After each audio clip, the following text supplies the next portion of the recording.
और एक बड़ी खबर के साथ शुरुआत कर रहे हैं। बीजू जनता दल ने यू टर्न ले लिया है। मुझे बताया जा रहा है वक्फ के बिल को लेकर। दरअसल यू टर्न इसलिए कहा जा रहा है कि अब कहा है कि अपने मन की आवाज सुने बीजू जनता दल के सांसद। दरअसल पहले विरोध की बात कही गई थी। बड़ी खबर है क्योंकि लोकसभा से तो पास हो गया वक्फ संशोधन बिल। अब यह खबर है कि राज्यसभा में वोटिंग से पहले बीजू जनता दल, नवीन पटनायक, नवीन बाबू की पार्टी बीजू जनता दल की तरफ से यू टर्न, इसको इसलिए कहा जा रहा है क्योंकि पहले विरोध की बात कही गई थी, लेकिन अब कहा गया है कि अपने अंतरात्मा की आवाज सुने। मतलब अपने मन से सांसद आजाद हैं वोट करने को लेकर। वो विरोध में वोट करना चाहे विरोध में कर सकते हैं, वो इसके समर्थन में वोट करना चाहे समर्थन में वोट कर सकते हैं। बीजू जनता दल ने अपने सांसदों से कहा कि वो वक्फ बिल पर अपनी अंतरात्मा की आवाज सुने, वोटिंग करें। बीजेडी सांसद सस्मित पात्रा ने कहा है कि वक्फ बिल के लिए पार्टी की तरफ से कोई व्हिप जारी नहीं किया गया है। सांसद जो है अपनी मर्जी से इच्छा अनुसार अपनी अंतरात्मा की आवाज सुने। मतलब राज्यसभा से पास होना लगभग तय मानकर चलिए आज ना कुछ आंकड़ों के साथ शुरू कर रहे हैं। वक्फ के नाम पर मुसलमानों को डराने, बहकाने, बरगलाने, भ्रम में डालने का खेल सालों से चल रहा है साहब। अभी भी चल रहा है, कल भी चल रहा था, आज भी चल रहा है। कहा जा रहा है कि वक्फ बिल मुसलमानों को दबाने के लिए, मुसलमानों को जलील करने के लिए बिल लाया गया, यही कहा जा रहा है।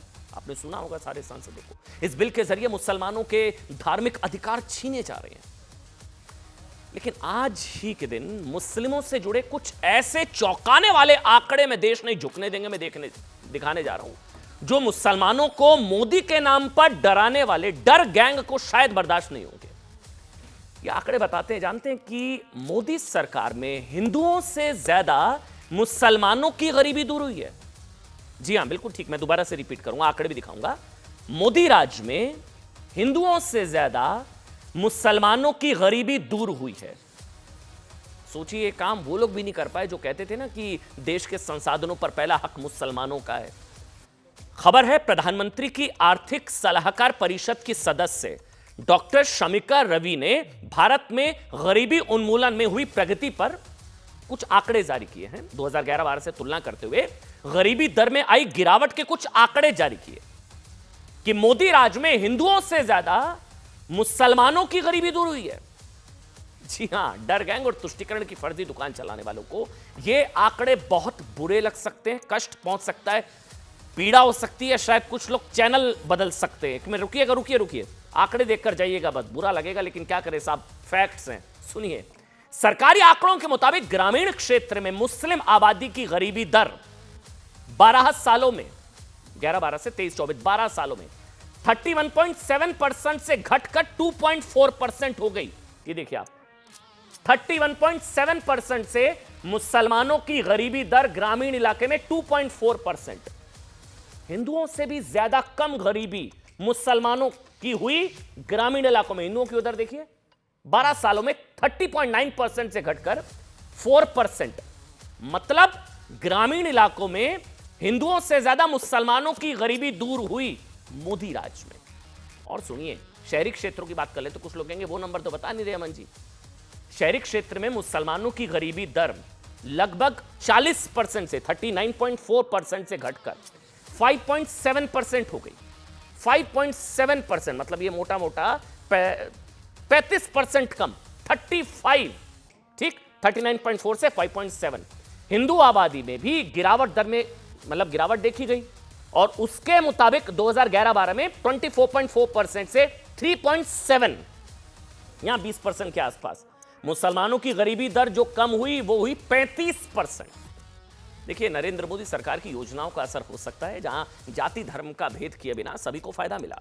चाहे उज्ज्वला योजना हो, 80 करोड़ लोगों को राशन हो, आयुष्मान योजना से लेकर पीएम आवास तक, सभी योजनाओं का फायदा मुस्लिम भाइयों को मिला है साहब। कुछ आंकड़े तो यहां तक बताते हैं कि सरकारी स्कीम का लाभ हिंदुओं से ज्यादा मुस्लिम भाइयों को मिल रहा है। लेकिन वक्फ बिल को लेकर आज क्या कहा जा रहा है कि जो काम मोदी ने 303 वाले बहुमत पर नहीं किया, वो 240 सीटों पर भी खतरे को, सरकार के को खतरे की सभी आशंकाओं के बीच किया। भाई डर तो था ना, इतना बड़ा फैसला, नायडू क्या करेंगे, नीतीश क्या करेंगे, खतरे में डाल दिया सरकार को गरीब मुसलमानों के फायदे के लिए। सोचिए, इस सवाल का जवाब आर्थिक सलाहकार परिषद की सदस्य डॉक्टर शमिका रवि के इन्हीं आंकड़ों में है, क्योंकि सरकार इस बात को लेकर आश्वस्त है कि योजनाओं का लाभ बिना धर्म देखे जिस तरह से समाज के हर वर्ग को मिल रहा है, उससे समाज के हर वर्ग में सरकार को लेकर भरोसा बढ़ा है। मैं बार बार रिपीट कर रहा हूं, हिंदुओं से ज्यादा मुसलमानों की गरीबी कम हुई है मोदी राज में। ये कोई नहीं बताएगा आपको। ध्यान देने वाली बात एक और है कि मुस्लिम भाइयों के लिए ये काम, मैं फिर से रिपीट करूंगा, संसाधनों पर पहला हक मुसलमानों का या अल्पसंख्यकों का कहने वाले भी नहीं कर पाए, जो मोदी ने कर दिया। शायद इसलिए मोदी तुष्टीकरण से ज्यादा संतुष्टीकरण की बात करते हैं। अब आप इसी से समझ सकते हैं कि वक्फ बिल पर मुसलमानों को लाख भड़काने के बावजूद मुसलमानों के एक बड़े वर्ग का भरोसा मोदी के साथ है। और यह बात संसद में मोदी सरकार ने डंके की चोट पर कही है। सुनिए, फिर डिबेट शुरू करेंगे। ये लोग जो मुस्लिम देश हैं, जब वो वक्फ की प्रॉपर्टीज को ट्रांसपेरेंट कर रहे हैं, जब वो वक्फ की प्रॉपर्टीज को डिजिटलाइज कर रहे हैं, जब वो वक्फ की प्रॉपर्टीज को अकाउंटेबल कर रहे हैं, तो भारत की धरती पर करने में दिक्कत क्या आ रही है? और इसीलिए मैं इस बात को आपके सामने रखना चाहता हूं कि इसके माध्यम से हम लोगों ने कोशिश की है कि हम ज्यादा से ज्यादा मुस्लिम समुदाय का वक्फ की प्रॉपर्टी का उपयोग हो सके, उनकी शिक्षा का, उनके स्वास्थ्य का, और उनकी प्रॉपर्टी सही हाथों में रहे, इसकी चिंता की गई है। सर, सबसे पहले ये जो वक्फ प्रॉपर्टी होता है, इसका मैनेजमेंट, इसका क्रिएशन और इसका बेनिफिशियरी, ये नॉन मुस्लिम के अलावा कोई और हो, किसी के पास हो ही नहीं सकता है, मुस्लिम के पास ही रहेगा। कोई नॉन मुस्लिम इसमें हस्तक्षेप नहीं कर सकता है। जो वाकिफ होता है वो एक मुसलमान ही होता है, और जो औकाफ बन जाता है, वो प्रॉपर्टी क्रिएट हो जाता है, उसको मैनेजमेंट कौन करता है? मुतावाली, वो भी मुसलमान ही होना पड़ता है। मुसलमानों की इतनी चिंता बैरिस्टर जिन्ना भी नहीं करते। बैरिस्टर मोहम्मद अली जिन्ना ने भी कभी इतनी चिंता मुसलमानों की नहीं की थी, वो आप कल से कर रहे हो। मुझे तो लगा कि बैरिस्टर जिन्ना का कब्र से आत्मा उठकर अपने शरीर में घुस गया। ऐसा मत करो। हमें पहले लगता था कि हम सब मिलकर एक हिंदू राष्ट्र बना रहे हैं, लेकिन आपका भाषण, ये आपके सब देखकर मुझे लगा आप हिंदू पाकिस्तान बनाने जा रहे हो। ये बिल का मकसद सिर्फ मुसलमानों को जलील और रुस्वा करना है, मुसलमानों को दूसरे दर्जे का शहरी बनाने का इनका मकसद है। सर, अगर आप हिस्ट्री को पढ़ेंगे तो महात्मा गांधी उस वक्त के व्हाइट अफ्रीका में साहब वक्फ बिल का दी एंड ये लिखा है हम लोगों ने। कुछ लोगों को समझ में आए, बुरा लगे पता नहीं, लेकिन हमारे साथ प्रदीप भंडारी है, दंगे भड़काना चाह रहे हैं। प्रदीप भंडारी भारतीय जनता पार्टी, ये ऐसा आरोप लगाया कांग्रेस पार्टी ने। प्रदीप भंडारी, बहुत बहुत स्वागत। मेरे साथ अनुराग भदौरिया एक तरफ है, दूसरी तरफ प्रदीप भंडारी है, दोनों स्टूडियो में आज। प्रदीप जी आपका स्वागत, अनुराग भाई आपका बहुत बहुत स्वागत। समाजवादी पार्टी के राष्ट्रीय प्रवक्ता हैं, आगे तो बढ़ने दीजिए।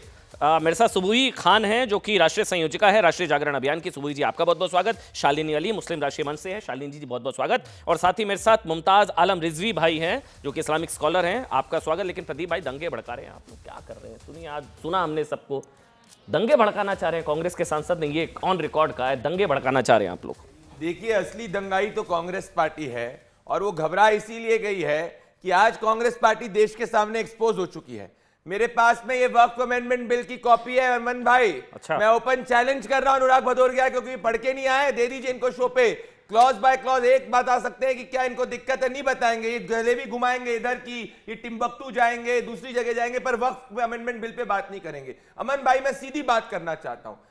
मुझे आप बताइए, भले अमन चोपड़ा हो, प्रदीप भंडारी हो, शहबाज खान हो, कोई भी व्यक्ति हो, क्या उसको कोर्ट में जाने का अधिकार नहीं होना चाहिए? अनुराग भदौरिया और कांग्रेस पार्टी ये कानून लेके आए थे कि अगर वक्फ ट्रिब्यूनल का फैसला अगर है तो कोई व्यक्ति सिविल कोर्ट नहीं जा सकता। हमने ये बदला और बोला कि भाई सिविल कोर्ट जा सकते हो, हाई कोर्ट जा सकते हो, भले तुम हिंदू हो, क्रिश्चियन हो, मुस्लिम हो। और एक बड़ी बात कहूंगा अमन भाई, 10 सेकंड की बात, क्या क्रिश्चियन कम्युनिटी माइनॉरिटी कम्युनिटी नहीं है? क्या केरला के अंदर आपने नहीं देखा क्रिश्चियन कम्युनिटी एर्नाकुलम से लेकर हर जगह तक बोल रही है कि भाई उस पर वक्फ ने अपना कब्जा करा है, पर कांग्रेस पार्टी के सांसद प्रियंका वाड्रा जो केरला से आती है क्रिश्चियन कम्युनिटी के लिए नहीं बोल पाई। और अगर ये एनक्रोचमेंट नहीं होता तो मुझे बताइए, 9 लाख एकड़ की जमीन में से 1,10,000 एकड़ तक का किसानों की जमीन पे वक्फ ने कैसे कब्जा? अच्छा, एक मिनट। अभी मैं जब आ रहा था ना डिबेट में, तो उससे पहले मैं भाषण सुन रहा था, जी एक मिनट 9.4 लाख, एक मिनट सुनिए ना। उन्होंने बताया कि 4 स्टेट्स में जो मंदिरों के पास जो संपत्ति है वो 10 लाख एकड़ से ज्यादा है, तो उस पर नजर नहीं है। ये कांग्रेस की तरफ से बार बार कहा जा रहा था और तमाम विपक्षी सांसदों की तरफ से कि भाई आपने वक्फ की संपत्ति तो गिन ली 9.4 लाख एकड़। उन्होंने कहा कि सिर्फ 4 स्टेट्स में, सिर्फ 4 दक्षिण के सिर्फ 4 राज्यों में मंदिरों के पास जो संपत्ति है उसका क्षेत्रफल उन्होंने बताया 10 लाख एकड़। उस पर तो आप लोगों का ध्यान नहीं जाता। विरोधी कांग्रेस पार्टी, क्रिश्चियन विरोधी कांग्रेस पार्टी, गरीब मुसलमान विरोधी कांग्रेस पार्टी, वंचित विरोधी कांग्रेस पार्टी ये भूल चुकी है कि सुप्रीम कोर्ट कह चुका है कि वक्फ बोर्ड जो है वो कोई एक धार्मिक बोर्ड या रिलीजियस बोर्ड नहीं है। सुप्रीम कोर्ट ने कहा स्टैट्यूटरी बोर्ड है। अगर अनुराग भदौरिया एक सुप्रीम कोर्ट का वर्डिक्ट दिखा दे जिसमें सुप्रीम कोर्ट ने कहा है कि वक्फ बोर्ड रिलीजियस बोर्ड है, तो मैं इनके लिए ताली बजाऊंगा ओपन शो पे, पर ये नहीं बता पाएंगे। तो अगर एक एडमिनिस्ट्रेटिव बोर्ड है जिसके बारे में सीताराम केसरी कहते थे इसको ट्रांसपेरेंट बनाओ, जिसमें समाजवादी पार्टी के एमपी कहते थे ट्रांसपेरेंट बनाओ, हमने बना दिया, तो दिक्कत क्यों हो रही है? क्योंकि अब गरीबी भी कम हो चुकी है, मुसलमान को भी फायदा मिल चुका है, तो अब इनका वो वाला वोट भी अनुराग, मुझे एक चीज, आज एक चीज सबसे ज्यादा जिसकी चर्चा भी हो रही है, 2013 में भी अमेंडमेंट्स लाए गए थे, 54, 95, 2013, तब तो इतना शोर नहीं मचा, बल्कि तब तो ऐसे ऐसे प्रावधान, ऐसे स्वीपिंग पास दी गई, तो आप भी जानते हैं वो असंवैधानिक थी, सेक्शन 40, मतलब सिर्फ चाह लेने से वो जमीन उसकी, तब इतना शोर नहीं मचा अनुराग भाई। अब इतना शोर, तब भी तो गलत था ना 2013 वाला। देखिए जी, एक है ना कि सड़कों पे लिखे हैं सैकड़ों नारे, तू ना देख, तू देख तेरे घर में क्या है, आसमान की तरफ ना देख जो बीजेपी दिखा रही है। आप इधर देखें। सवाल यह है कि भारतीय जनता पार्टी झूठ का इतना बड़ा प्रोपेगेंडा क्रिएट करती है। ताजमहल पे हाथ रख देंगे, ताजमहल इनका हो जाएगा, अमन चोपड़ा के घर पे हाथ रख देंगे तो इनका हो जाएगा, जिस पे हाथ रख देंगे इसका हो जाएगा। हमने तो ऐसा देखा नहीं, कहां हाथ रख दिया हो गया कि पार्लियामेंट पे हाथ रख देंगे पार्लियामेंट हो जाएगा। ये बीजेपी वाले ज्यादा चिल्लाते हैं, कौन किस पे हाथ रखा, इतने सालों से हाथ रखने से तो किसी की हुई नहीं। दूसरी बात, भारतीय जनता पार्टी को चिंता इस बात की सता रही है कि अब बिहार में चुनाव है, तमिलनाडु में सुनिए ना, 1500 साल नहीं, जगह जगह हुआ है, तो पहले पार्लियामेंट की जमीन भी, पहले तो ये आईजे एयरपोर्ट भी शायद, एक मिनट मेरी बात सुनो, आईजे एयरपोर्ट भी, ठीक है नहीं वो बच गए, एक बार बोलने देते हैं, बोलने संसद भी बच गया। पहले तो ये तय कर लो कि भैया वक्फ बोर्ड की जमीन है कितनी, 8.5-9 लाख एकड़ है, 30-32 लाख एकड़ है, पहले इस पे तय कर लो, एक बता दो, एक फिगर बता दो कितने लाख एकड़ है, पहले तो उसी का कंफ्यूजन क्रिएट कर दो, जनता परेशान है पता नहीं कितने लाख एकड़ है। दूसरी बात है कि कहते हैं ना, जलते हुए घर को ना देख, फूस का छप्पर तेरा भी है, आग के आगे तेज हवा है, आगे मुकद्दर तेरा है, उसकी कत्ल पे मैं चुप था, मेरा नंबर अब आया, मेरी कत्ल पे तुम चुप हो, अगला नंबर तेरा है। अरे भैया इस तरह का अगर लाओगे तो वही जैसे आपने बताया, तो मैं तो कहूंगा जो समितियां हैं, ट्रस्ट हैं, उसमें भी दलित और पिछड़े हमारे समुदाय के लोग हैं, उनको क्यों नहीं डालना चाहते भाई?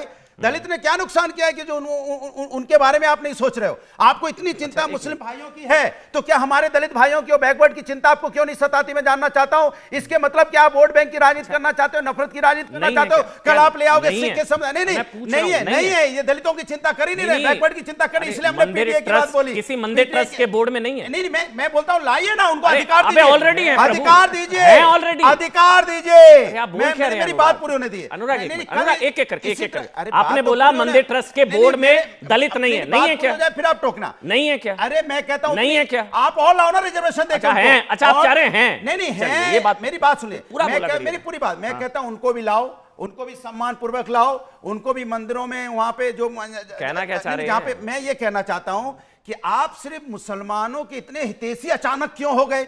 अचानक आपको उनकी चिंता इतनी क्यों होने लगी? हमारी चिंता क्यों नहीं हो रही है? दलितों की क्यों नहीं हो रही है? बैकवर्ड की क्यों नहीं हो रही है? नहीं, बौद्ध समाज की क्यों नहीं हो रही है? सिख समाज की क्यों नहीं हो रही है? जैन समाज की क्यों नहीं हो रही है? क्योंकि आप बिहार में चुनाव आया, मुद्दे से ध्यान भटका रहे हो, क्योंकि आपसे पूछा जाएगा, एक मिनट आपके बीच में नहीं बोला, 26% टैरिफ लगा दिया अमेरिका ने, उस पर बात नहीं, सन्नाटा है। भंडारी साहब एकदम, प्रदीप भंडारी एकदम चुप है। एक मिनट, दूसरी बात, इस तरह जो हमारे देश के साइकिल पे ब्रेक लगाइए प्रभु, 4 गुना कर्जा बढ़ गया, इस पे चर्चा ना हो जाए क्योंकि बिहार का चुनाव भी बात होगी ना, इसलिए ये राजनीति कर रहे हैं बिहार के चुनाव को लेके। चीखना नहीं है अनुराग, आपके साथ प्रॉब्लम ये हो जाती है, सब कहते हैं कि अनुराग रुकते नहीं है, आराम से बात, बिना चीखे, माइक में उतनी आवाज आनी है। एक मिनट, आपने 2.5 मिनट बोला, मुझे बताया गया 2 मिनट 15 सेकंड, बिल्कुल आपने बताया नहीं इशू क्या है वक्फ में। इशू बता रहा हूं क्या मैं है? आपको बता रहा हूं क्योंकि इन्होंने फिर क्या उसी का किया, जवाब इन्होंने दूंगा क्या शालिनी किया, जी इन्होंने से, क्या किया, सुबुई इन्होंने जी क्या से। किया, इन्होंने इशू किया क्या है? वक्फ बोर्ड में जो पहले ताकत होती थी वक्फ बोर्ड के मेंबर्स की होती थी। अच्छा। अब आपने वक्फ बोर्ड के प्रबंधन में आपने ताकत ज्यादा दे दी है, सरकारी ताकत ज्यादा दे दिया है कलेक्टर को। किसको? तो कलेक्टर को कलेक्टर से प्रबंधन ऊपर के अधिकारी नहीं नहीं, कलेक्टर को ही बहुत ज्यादा ताकत आपने दे दी है। मेरी पहले बात किसकी सुनिए, थी मेरी ताकत? बात पहले किसकी थी? पहले प्रबंधन कमेटी की ताकत होती थी। वो कौन थे? आप उसमें से वो कौन प्रबंध थे? कमेटी के जो लोग होते थे, जो वक्फ बोर्ड में प्रबंध कमेटी में रहते अरे अलग थे, तो उनके जो मेंबर होते थे। दूसरी बात, आप उसके अंदर में नॉन आपका- मुस्लिम आप- मेंबर भी आप- डालना चाहते हो। आपके मेरी घर बात का सुनिए, मामला होगा, कौन नॉन देखेगा? मुस्लिम कलेक्टर मेंबर- देखेगा मेरी ना, बात रेवेन्यू सुनिए, रिकॉर्ड। मेरी बात सुनिए, अलग आप से कानून। नहीं बिल्कुल नहीं। अच्छा, नहीं, आप उसमें नॉन मुस्लिम मेंबर भी डालना चाहते हैं। क्यों भाई? अगर मान लो 22 मेंबर हैं, 12 मेंबर नॉन मुस्लिम हो गए, 10 ठीक है, मेंबर अगर चलिए, मुस्लिम अब- है तो आपका ठीक है, नहीं, सुबुई, नहीं, तो आपका सुबुई, जो सुबुई। नहीं धर्म के नाम पे ठीक या है, जो ठीक है, ठीक है, हो गया आगे बढ़ेंगे लिया गया है, सुबुई खान उसका सुबुई क्या खान होगा? ठीक है, सुबुई खान, पहले सुबुई खान राष्ट्रीय संयोजक है राष्ट्रीय जागरण अभियान। सुबुई जी, आपने सुना, ये सबसे ज्यादा आपत्ति जो है, शायद 2 सवाल हैं, वो बार बार इसी का कि एक तो गैर मुस्लिम भाई, मतलब इस बोर्ड में, वक्फ बोर्ड में गैर मुसलमान क्यों, नंबर 1। नंबर 2, आर्टिकल 40, मतलब जो है ट्राइब्यूनल के फैसले को भी चैलेंज किया जा सकता है। ये 2 सबसे बड़ी आपत्ति है। इस वजह से कहा जा रहा है कि ये मुसलमानों कलेक्टर के को आपने मामलों सरकार- में दखल अंदाजी है, कलेक्टर को इतनी पावर दे दी गई। सुबुई जी, जल्दी से। जी जी, देखिए अमन, सबसे पहले तो मैं ये कहना चाहती हूँ कि ये जो बिल प्रपोज किया गया है, ये किसी विशेष कम्युनिटी के साथ, जो अनुराग भाई ने अभी बोला कि आपको इतनी मोहब्बत क्यों हो गई मुसलमानों से, मुझे नहीं लगता कि ये मुसलमानों से मोहब्बत के लिए लाया जा रहा है। ये देश का एक बहुत ही महत्वपूर्ण मुद्दा है। हम सब जानते हैं कि आर्म्ड फोर्सेस और डिफेंस के बाद 3rd लार्जेस्ट प्रॉपर्टी ओनर है वक्फ भारत में। उसके बावजूद 95% मुसलमान आज भी गरीब है। मात्र 5% मुसलमानों के पास वो सारी वक्फ प्रॉपर्टी संचित है, एंक्रोचमेंट किया हुआ है, भूमाफिया बन गए हैं, और गरीब, यतीम, अनाथ, मिस्कीन, बेघर मुसलमानों का ये लोग हक मार रहे हैं। एक उदाहरण दूंगी अमन, कुछ सेकंड्स दीजिएगा बस। प्लीज। अभी कुछ समय पहले हम टीवी पे एक बड़ा हो हल्ला मचा था उत्तराखंड में कि हल्द्वानी में मुसलमान समाज की एक बस्ती को वहां से उठा दिया गया है। रियलिटी ये थी कि वो जो झुग्गी थी, जो बस्ती थी, वो रेलवे की जमीन पर थी। रेलवे को अपनी जमीन चाहिए थी अपने कामों के लिए, और वक्फ, उत्तराखंड वक्फ के पास कितनी जमीनें हैं, लेकिन उन बेघर मुसलमानों को वक्फ की जमीन ना मिलकर रेलवे की जमीनों पर बसा रखा था। और जब रेलवे अपनी जमीन वापस मांग रहा था, तो वापस वक्फ की जमीन पे बसाने के बजाय कैमरा लेकर उनके आंसुओं को जूम इन कर करके नेशनल टीवी पे दिखा रहे थे कि देखिए मोदी राज में मुसलमानों को बेघर किया जा रहा है। इस तरह से नैरेटिव बनते हैं, इस तरह से देश टूटता है। अगर इतनी चिंता थी हल्द्वानी की उन मुसलमानों की, तो उनको बसाते ना उत्तराखंड की वक्फ की जमीनों पर।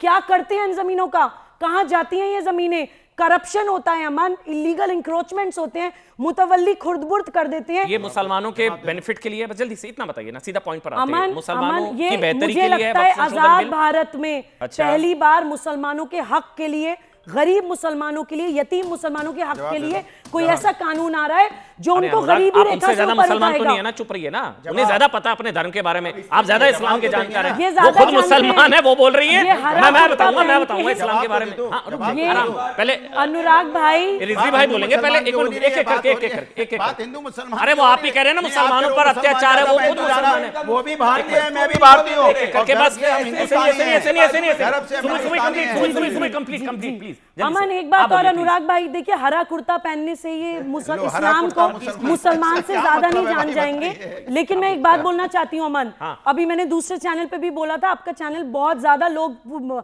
बहुत करोड़ों भारतवासी देखते हैं, मुसलमान भी देखते हैं। मैं एक बात आपको बताना चाहती हूँ, दूध का दूध और पानी का पानी हो जाएगा।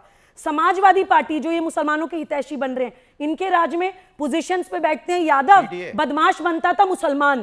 बीएसपी के राज में पोजीशंस पे बैठते थे स्पेसिफिक कास्ट के लोग, बदमाश बनता था मुसलमान। कांग्रेस पार्टी में पोजीशन पे बैठते थे परिवारवादी एलीट पैसे वाले लोग, बदमाश बनता था मुसलमान। एमएम, ये जो असदुद्दीन ओवैसी साहब, ये 3 जनरेशन पहले हीरोपुक चलाते थे, आज वक्फ की जमीनें गबन करके बड़ी बड़ी मल्टी स्टोरीड बिल्डिंग्स खरीद कर ली हैं और बदमाश बना रहे हैं तेलंगाना में मुसलमान को। और तो और हमारे आम आदमी पार्टी जो स्वराज की बात करते थे, बड़ी बड़ी बातें करते थे, उनके अमानतुल्लाह खान ने कैसे भड़काऊ भाषण करके मुसलमान बच्चों के हाथ में पत्थर और पेट्रोल बम थमा के शाहीन बाग बना दिया था, देश की राजधानी को जला दिया था। जेपी नड्डा को सुना, उन्होंने एक महत्वपूर्ण बात कही कि मुस्लिम देशों में भी इस तरह का वक्फ नहीं है। मतलब हम तो अमन, बहुत सारे ऐसे मुसलमान देश तुर्की हो हैं। गया, उन्होंने कई देशों का उदाहरण देकर बताया। शालिनी जी, मेरा सवाल आपसे है, मुस्लिम देशों तक में इस तरह के वक्फ का इस तरह का प्रावधान नहीं है जैसा भारत में है। देखिए, जो उन्होंने कहा बिल्कुल सही कहा। जितने भी मुस्लिम देश हैं जो कि शरीयत लॉ को फॉलो करते हैं, उन देशों में वक्फ बोर्ड नहीं है। वहाँ पे मिनिस्ट्री ऑफ औकाफ होती है और मिनिस्ट्री ऑफ रिलीजियस अफेयर्स होती है। अब इन मिनिस्ट्रीज का क्या काम होता है? जितनी भी चैरिटी के काम होते हैं या रिलीजियस अफेयर्स के काम होते हैं जिसके अंतर्गत वक्फ भी आता है, उस सब का मॉड्यूलेशन होता है। ठीक है, बहुत सिंपल सी बात है। मैं देखिए ये राजनीतिक दलों की बातें नहीं करूंगी कि समाजवादी ने ये किया, कांग्रेस ने ये किया, बीजेपी ने किया। सबके सब जितना भी काम करते हैं वोटों के लिए करते हैं, सत्ता में आने के लिए करते हैं। ठीक है, हमने देखा 11 साल से मोदी सरकार बार बार आई रही है। आपने देखा यूपी में भी, उत्तराखंड में भी, दिल्ली में 27 साल के बाद आ गई है। अब आप मुझे बताइए, अगर मोदी सरकार मुसलमानों के बारे में कुछ सोच रहे हैं तो उसका वेलकम करिए। अगर आप विरोध करेंगे तो विरोध के तर्क देंगे। नहीं, एक मिनट मुझे कंप्लीट करने दीजिए। प्लीज 30 सेकंड दीजिए। मुसलमानों की हकमारी हो रही है इस बिल के जरिए। नहीं, मैं आपको 6 पॉइंट्स बहुत जल्दी गिनवा दूंगी। सबसे पहली बात है कि अगर आप वक्फ में अपनी जमीन जायदाद या वक्फ को नहीं रजिस्टर करवा रहे, आप ट्रस्ट फॉर्म बना दीजिए।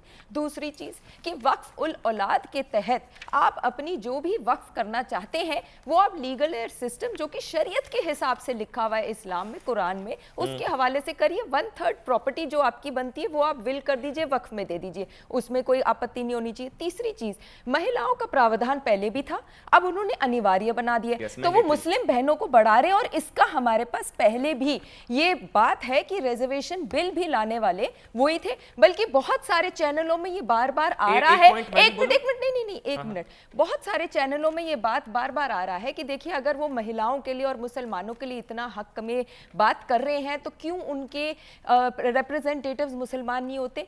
इसका जवाब बहुत सीधा सिंपल है। रिजर्वेशन बिल आ चुका है, महिलाओं की भागीदारी बढ़ने वाली है और मुसलमानों की भागीदारी भी बढ़ेगी, क्योंकि अब ये वक्फ बिल से आने से लोगों तक फायदा पहुंचने वाला है। कपिल सिब्बल ने बोला है कि हिंदू क्यों नहीं दे सकता वक्फ। बड़ा सीधा सवाल उन्होंने पूछा, ये क्या बात हुई? हिंदू वक्फ क्यों नहीं दे सकता? उन्होंने कहा कि कोई 5 साल इस्लाम को फॉलो करे वही वक्फ जो है बना सकता है, दे सकता है। हिंदू क्यों नहीं वक्फ दे सकता? ये भी बता देती हूँ। देखिए, निशिकांत दुबे ने कहा था कि पहला वक्फ जो क्रिएट किया गया था वो ज्यू ने दिया था, यहूदी, पहला सबसे पहला वक्फ जो वो ज्यू ने करा, यहूदी ने दिया, तो हिंदू क्यों नहीं वक्फ दे सकता? अमन जी, बहुत सिंपल बात है, जो मुसलमानों ने ही वक्फ दिया है उसका क्या यूज हुआ है पहले तो वो देख लीजिए। दूसरा, हिंदुओं को अगर वक्फ देना भी है, चैरिटी करना भी है, वो वक्फ ही देगा। अरे कोई देना चाहता है? कपिल सिब्बल ने कहा प्रॉपर्टी मेरी, मिल्कियत मेरी, मालिक मैं, दूं ना दूं तो सरकार क्यों तय करेगी? नहीं, हम अगर उसको एक्सेप्ट करेंगे, हम उसको वक्फ में लेकर आ भी जाएंगे तो उसकी खुद के धर्म के लोग उसके ऊपर आलोचना करेंगे। तो पहले आप वक्फ को समझिए तो सही। It's a religious concept, it's not a concept that कोई भी आ गया और दे गया। You have to be a Muslim, actually speaking a Muslim, to give your charity in waqf. एक मिनट आपकी इजाजत से, ये सवाल जरूरी है। हिंदू क्यों नहीं दे सकता वक्फ? हिंदू वक्फ नहीं दे सकता? अमन, हिंदू, ये अभी कपिल सिब्बल ने पूछा, बड़ा जरूरी सवाल। देखिए, हिंदू भी चैरिटी कर सकता है, चैरिटी हर रिलीजन का व्यक्ति कर सकता है, लेकिन भारत में अगर हिंदू या कोई भी अदर रिलीजन का व्यक्ति चैरिटी करना चाहता है तो चैरिटेबल एंडोमेंट एक्ट है। मैं तो ये कहती हूं कि अगर मुसलमानों को सब ये चाहिए कि भाई सब एक हैं, तो फिर वक्फ एक्ट की बात क्यों करते हैं? हम सब एक कॉमन लॉ मान लेते हैं। चैरिटेबल एंडोमेंट एक्ट में हम भी, कोई मजहब का व्यक्ति किसी भी मजहब को चैरिटी फिर कर इसका सकता है। पलट के सवाल मुमताज भाई ये आ जाता है कि हिंदुओं से संपत्ति लेने में प्रॉब्लम नहीं है। अलग चाहिए, ऐसे नहीं होता है। मेंबर बनाने में मैं भी वही, आपत्ति इसलिए है। मुमताज भाई, जो आज सबसे ज्यादा बहस इस पर भी हो रही है कि हिंदुओं से संपत्ति क्यों नहीं, यही है। कपिल सिब्बल से लेकर पूरी कांग्रेस पार्टी कह रही है किसी मुसलमान ही क्यों वक्फ, भाई हिंदू भी को देना चाहता है वक्फ दे दे।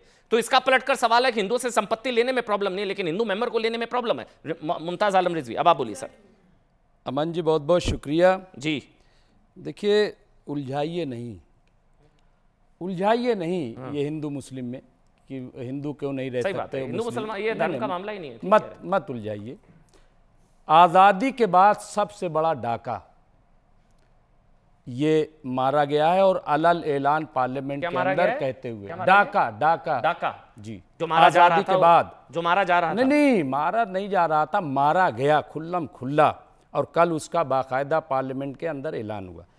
ये बिल्कुल इस तरह से कि जैसे चोर पकड़ा जाए तो सब ताली बजाते हैं कि भाई चोर पकड़ लिया, चोर पकड़ लिया, ठीक है।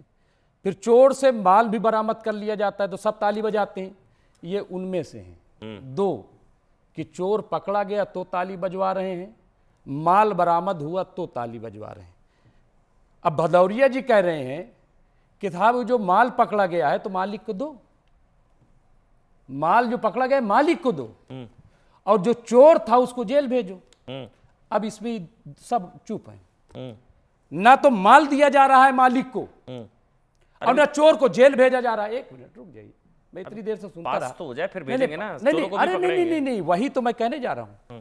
अब आप देखिए कि सेंटर से लेकर के पंचायत तक, सेंटर से लेकर के पंचायत तक अगर उस पे वक्फ बोर्ड का क्लेम है तो जैसे ही ये कानून लागू होगा वो क्लेम उसका खत्म हो जाएगा। वक्फ प्रॉपर्टी वो नहीं रहेगी। मुकदमा जरूर आप लड़ सकते हैं लेकिन आप दावा नहीं, अगर वो सरकारी संपत्ति है तो। सरकारी कैसे है? हाँ सरकारी है तो कौन डिसाइड करेगा? नहीं, अगर सरकारी जमीन पर आप लोगों ने रुमाल रख दिया, कह दिया ये मेरी है। एक मिनट आराम से, वही जैसे मुमताज भाई कंफ्यूजन समझाइए मेरे को, जैसे किसी सरकारी जमीन पर आप लोगों ने रुमाल रख दिया कि साहब ये तो मेरी है, आप ये बताएंगे ना क्यों रखा है नहीं रखा है। एक मिनट अमन जी, एक मिनट रुक जाइए। हम कह रहे हैं जो कंटिन्यू चल रहा था प्रोसेस, भाई वक्फ क्लेम कर रहा है ना कि हमारी जमीन, उसको आप पलट क्यों रहे हो? ये क्यों कह रहे हो कि ये वक्फ की जमीन नहीं रहेगी? आप मुकदमा लड़िए, सरकार लड़े ना मुकदमा, सरकार मुकदमा लड़े और जो प्रॉपर्टी जैसी है उसको वैसे ही रहने दे।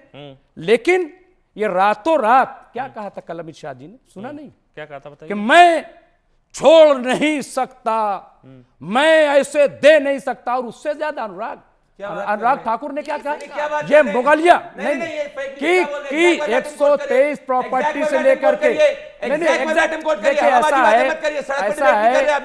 कोर्ट एंड कोर्ट में तो हम बात कर नहीं रहे, पार्लियामेंट में तो है नहीं। मिर्ची लग गई ना, मिर्ची लग गई ना, आप गृह मंत्री को कोट करें, वर्बाटिम कोट करिए, ये झूठ नहीं चलेगा जी। ऐसा है, आप झूठ नहीं चलेगा, आप कोट करो, आप कोट कर दीजिए, आप कोट करो, आप तर्जुमान हो, आप कोट करो, एक बड़ी खबर आ रही है, एक बड़ी खबर है, उन्होंने बोला एक बड़ी खबर है, का कानून है, धमका नहीं सकते, हर व्यक्ति को मानना पड़ेगा, मानना तो पड़ेगा। बड़ी खबर, बीजेपी ने 2 सांसदों से जवाब मांगा है।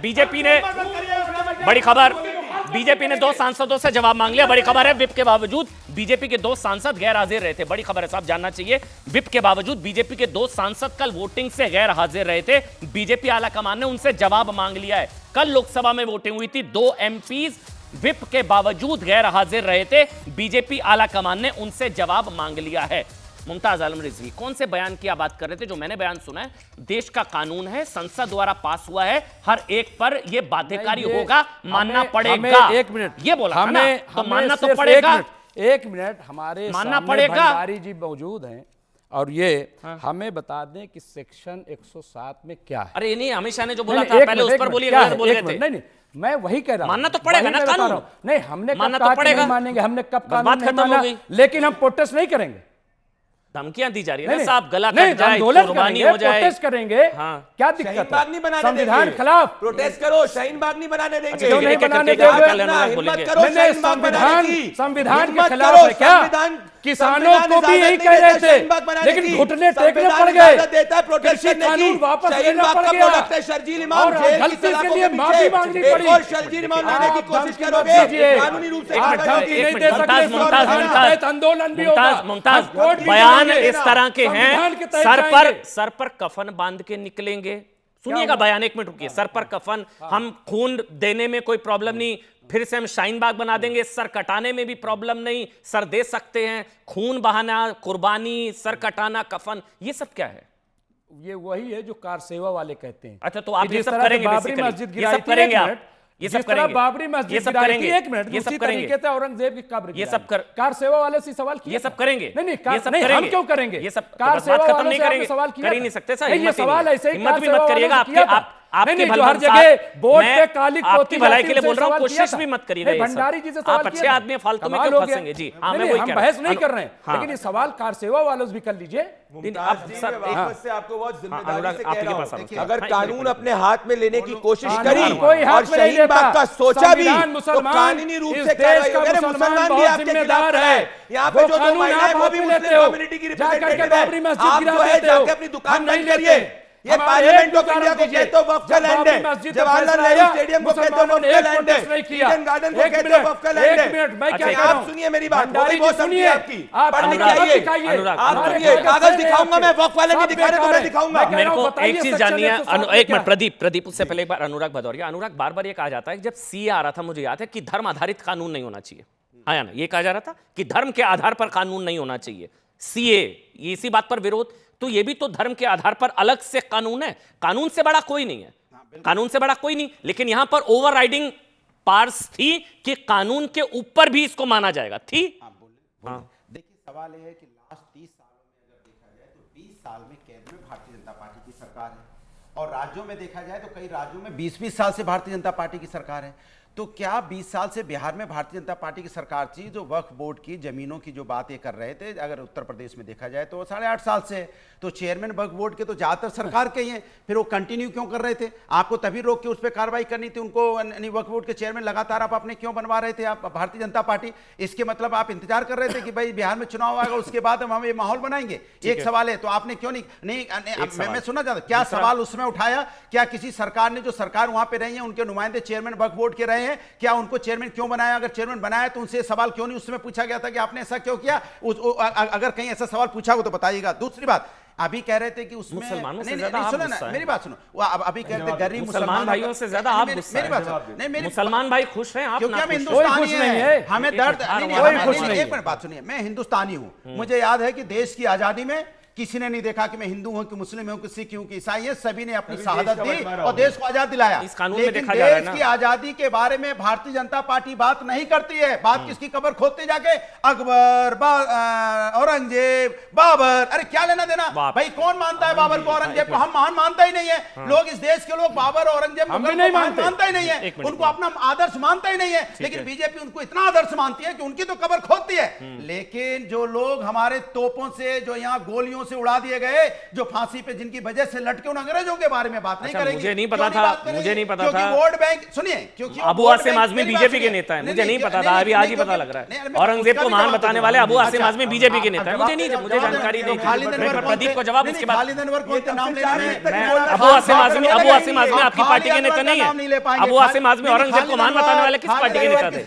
चलो सुनो, नहीं, खालिद मैं जवाब देता हूं, मैं इनको जवाब देता हूं। आंख मिला अरे भाई, अबू आजमी किस पार्टी के? ये डिबेट को घुमा चुके हैं। ये देखिए, अमन जी पढ़ लिख के नहीं आते। Monday, Tuesday, Wednesday, Thursday, Friday, Saturday, Sunday, जो बच्चा हर एग्जाम में एक ही आंसर करे वो ये वक्त के ऊपर एक शब्द नहीं बोलेंगे। इनको औरंगजेब के वक्त से क्या प्रॉब्लम है? के ऊपर एक शब्द नहीं बोलेंगे। आराम से हो गया। औरंगजेब महान नहीं है, हिम्मत करिए, नहीं बोला था जेडीयू में। आप बोल रहे हैं औरंगजेब महान है। आपने हटाओ वो आदमी को भी पार्टी से, हटाओ वो आदमी को पार्टी से। बोला था अमन जी, ये वक्त के ऊपर बात नहीं करने वाले, क्योंकि ये वक्त पे पढ़ के नहीं आए हैं। ये गरीब मुसलमानों पे हितैषी नहीं है। वक्त गाड़ी मोड़िए, साइकिल मोड़िए, वक्त की तरफ, अबू आजमी को वक्त की तरफ साइकिल मोड़िए। खालिद अनवर का नाम अरे खालिद अनवर के खिलाफ ऑलरेडी जेडीयू ने एक्शन लिया है। जेडीयू क्या पार्टी से गठबंधन वापस लो, समाजवादी समर्थन पार्टी वापस कहते लो, हैं, समर्थन वापस लो। हो गया। अनुराग और आप कुछ नहीं बोलेंगे। एक मिनट अनुराग, मेरे को सुबुई जी के पास भी जाना, एक मिनट, एक करके अब उनकी बारी है। हो गया। अरे भाई, अबू आसिम आजमी के नाम से आप भागते हैं, बस शांत हो जाओ। चलो, हो गया। अरे बस करिए यार, मैं बंद कर दूंगा, बस करिए आप। प्रदीप आप बोलिए, उसके बाद सुबुई जी मैं आपके पास 10 सेकंड की बात कहना चाहता हूं। मैं समाजवादी पार्टी को कोट करूंगा वक्त पे। समाजवादी पार्टी के एक सांसद है जिसका नाम मैं बताऊंगा, वो कह रहे हैं कि भाई पहले नाम बताइए ना। शैलेंद्र कुमार समाजवादी पार्टी के सांसद 2013 की डिबेट में बोलते हैं कि वक्फ की जमीन पर धीरे धीरे कब्जा हो गया है। इस जमीनों पे ज्यादातर प्रभावशाली लोगों ने कब्जा कर दिया है। ये समाजवादी पार्टी के सांसद शैलेंद्र कुमार। सच्चर कमेटी कह रही है कि वक्फ बोर्ड के अंदर मुसलमानों को जोड़ना चाहिए। जवाब दो कि सबके खिलाफ क्यों खड़े? अनुराग भदौरिया, दुष्यंत कुमार ने सही कहा है, तुम्हारे पांव के नीचे कोई जमीन नहीं है। कमाल है, फिर भी यकीन नहीं है, तब भी नहीं समझ पा रहे। ऐसी बात मेरे ख्याल से सुबुई, एक मिनट रुक जाइए, एक मिनट आ रहा हूं। सुबुई मेरे ख्याल से पॉलिटिकल लाइन कुछ भी हो, लेकिन ज्यादातर पार्टियां ये मानती हैं, लालू प्रसाद यादव का खुद का बयान है, समाजवादी पार्टी के नेताओं का बयान है कि हां करप्शन तो है, जमीनों पर अवैध तरीके से कब्जा हुआ, माइनॉरिटी में जो मेजॉरिटी है 80% पसमानदा, वो इसके पक्ष में है। उसके बावजूद माहौल ऐसा है, अनुराग भाई को ज्यादा गुस्सा आ रहा, मुसलमान खुश हैं। मुझे लग रहा है ये मुसलमानों के, ये ज्यादा बड़े मुसलमान हो गए क्या? एक मिनट रुक जाइए ना, मैं देख रहा हूँ सड़कों पर, कल मैंने देखा सेवैयां खिलाई जा रही है, मिठाइयां बट रही हैं, ईद जैसा जश्न था कल। तो मुसलमान खुश है, नरेटिव ऐसा है जैसे पता नहीं क्या पहाड़ टूट पड़ा है। सुबह खान जी। जी अमन, एक कहावत है ना, नया नया मुल्ला अल्लाह ही अल्लाह करता है। तो अनुराग भाई शायद समाजवादी पार्टी के मुस्लिम अपीजमेंट पॉलिटिक्स के कारण हरा कुर्ता जब से पहनने लगे तो इस्लाम करते हैं। हम क्योंकि इस्लाम मजहब में पैदा हुए हैं, 35 साल मेरी उम्र है, 35 साल से मुसलमान हूँ, तो मुझे छाती पीट पीट के इस्लाम के नारे लगाने की जरूरत नहीं है। अमन देखिए, बहुत ही कॉमन सेंस की बात है, पहले भी वक्फ एक्ट अमेंड हुआ है, दूसरी पार्टियों के समय भी वक्फ एक्ट अमेंड हुआ है, बहुत बार हुआ है। तो आज अगर उसका अमेंडमेंट हो रहा है तो वो अनकॉन्स्टिट्यूशनल, असंवैधानिक कैसे हो गया? पहला सवाल मेरा ये है। दूसरी बात मैं कहना चाहती हूँ, पहले असंवैधानिक था, अब कैसे हो गया? ये एक सवाल है। ठीक, पहले संवैधानिक था, जैसे कोई भी एक्ट अमेंड होती है, ऐसे वक्फ एक्ट भी अमेंड हो सकती है, आज भी हो रही है, अगले 5 साल बाद भी हो सकती है। तो इतनी छाती पीटना, उसको अनकॉन्स्टिट्यूशनल बोलना क्यों? दूसरी बात, वक्फ ट्रिब्यूनल में सैकड़ों की तादाद में कितने केसेस पड़े हैं जहां पे गरीब मुसलमान अपने हक के लिए लड़ रहा है, वक्फ बोर्ड्स के ऑफिस में लाइन लगाता है, वो यतीम, वो बेघर मुसलमान, उसको धक्के मार के बाहर निकाल दिया जाता है और मुतवल्ली अपनी मनमानी करते हैं। तो क्यों उन गरीब मुसलमानों के हक के लिए ये बिल अमेंड ना हो? दूसरा सवाल, और जब से वक्फ की बात, अमेंडमेंट बिल की बात सरकार ने करनी शुरू की अमन, मिनिस्ट्री के पास सैकड़ों की तादाद में अग्रीव्ड मुस्लिम पार्टीज की कंप्लेंट्स गई हैं, प्रॉपर रिकॉर्ड है भैया हमने तो। और एक चीज और है अमन, सरकार साफ साफ बोल रही है कि भाई 2 अप्रैल से पहले जो प्रॉपर्टी डिक्लेयर्ड वक्फ है, प्रॉपर लीगल वक्फ हैं, उनको आप बस रजिस्टर करा लीजिए, आपसे छीना नहीं जाएगा। मतलब वो रेट्रोस्पेक्टिव नहीं होगा। यस, अगर प्रॉपर पहले लागू नहीं होगा, ये भी बहुत जरूरी है पहुंचना। हाँ, लेकिन उनको डर ये है कि वो कानून की लिमिट में नहीं आना चाहते। क्यों नहीं आना चाहते? उदाहरण बताऊं आपको अमन, क्योंकि वक्फ प्रॉपर्टीज में मस्जिदों के नीचे दुकानें बना के बेच दी हैं। एक वक्फ प्रॉपर्टी में हम गए थे, वहां पे मौलाना साहब अपनी गर्लफ्रेंड के साथ रह रहे थे 2 BHK बनाकर। तो आप बताइए, यस वक्फ प्रॉपर्टी में, तो वो लोग क्यों चाहेंगे कि कानून के दायरे में हो? क्यों चाहेंगे कि प्रॉपर बोर्ड मेंबर्स सलीके वाले हो? क्यों चाहेंगे कि डीएम जो है वॉच करे कि क्या सही हो रहा है, क्या गलत हो रहा है? इन लोगों ने भूमाफिया बनके, वक्फ माफिया बनके 95% मुसलमानों का हक खाया है अमन। मुझे लग रहा है कि शालिनी जी, एक मिनट शालिनी जी, ये सवाल जो बार बार कल भी इसका जिक्र हो रहा था, ये रेवेन्यू जनरेशन का भी है। बिल्कुल, शायद एक फिगर थी, जब 4.7 लाख जो प्रॉपर्टीज थी तो 163 करोड़ की कमाई थी। बिल्कुल, जब 8-8.5 लाख प्रॉपर्टीज हुई तब 166 करोड़। बिल्कुल, मतलब डबल प्रॉपर्टी, लेकिन रेवेन्यू जनरेशन से 3 करोड़। तो इसमें तो रिजवी भाई या मुसलमान भाइयों का भी नुकसान हो रहा था। अमन भाई, मैं प्रॉपर्टी मैनेजमेंट है, रिलीजन का लेना देना ही नहीं। मैं बहुत सिंपल सा एक सवाल पूछ रही हूँ, अगर आज मैं कोई खर्चा करती हूँ, अपने घर में बताती हूँ, अकाउंटेंट को बताती हूँ, बिल्कुल वैसे ही जो वक्फ है, जो ना आपकी है ना मेरी है, अल्लाह के नाम की है, अगर उसका ब्यौरा हम मांग रहे हैं, अगर हम कह रहे हैं ऑडिट करवा दो, अगर हम कह रहे हैं जो खर्चा कर रहे हो, जो आय आ रही है उसका पता चले। दिल्ली में बताइए वक्फ बोर्ड के जो इमाम है, इन लोगों को अभी सैलरीज एलजी ने दी, राजस्थान बोर्ड कहता है हमारे पास तो पैसा ही नहीं है। तो इतनी सारी जमीनें हैं, उन जमीनों के ऊपर क्या काम हो रहा है? 17% अगर कब्रिस्तानों पे तो 16% कृषि विभाग के लिए है।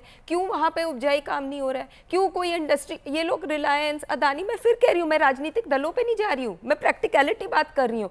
एक गरीब मुसलमान को क्या चाहिए? रोटी, कपड़ा, मकान, और उसको सस्टेन करने के लिए उसको नौकरी चाहिए, उसको तालीम चाहिए। वो नहीं चाहता कि वो BPL ही रहे, वो चाहता है वो उठे, वो चाहता है उसका बच्चा तालीम ले। तो वो कहाँ है इदारे, वो कहाँ है अनाथालय, वो बहनों को के जो हक की जो पेंशन थी वो कहाँ है? दरगाहों के बाहर जब आप ट्राईसाइकिल पे देखते हैं अपाहिजों को, उसके पीछे आपको दिखता है वक्फ बोर्ड या आपको दिखता है NGO। वहां पे क्यों NGO आते? जो लाखों करोड़ों लोग जो ज़कात देते हैं, फितरा खाते हैं, वो भी ये मुसलमान खा रहे हैं यार।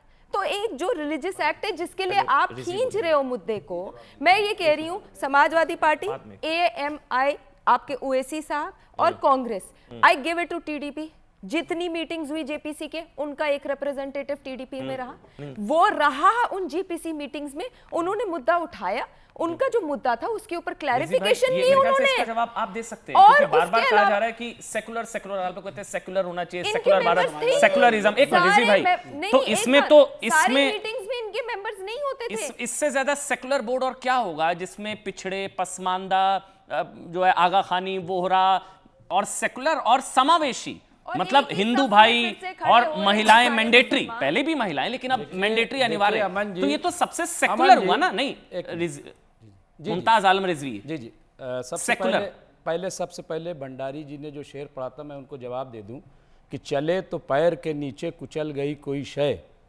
नशे के झोंक में देखा नहीं कि मुस्लिम है। ये जो सरकार इतनी नशे में कितनी है, गलत बात है, बहुत इतनी गलत बात नशे में है कि आप अपने मतलब पैरों के मुसलमानों को तले ऐसे कह रहे हो, उनके ऊपर यहाँ पिछड़े की हैं, जो उनके ऊपर माइनॉरिटी कुचले जा रहे है, हैं। मुस्लिम बहुत गलत बात है, माइनॉरिटी, उसको कुचलना चाहते हैं, अमन बहुत गलत पीसना बात है। चाहते हैं।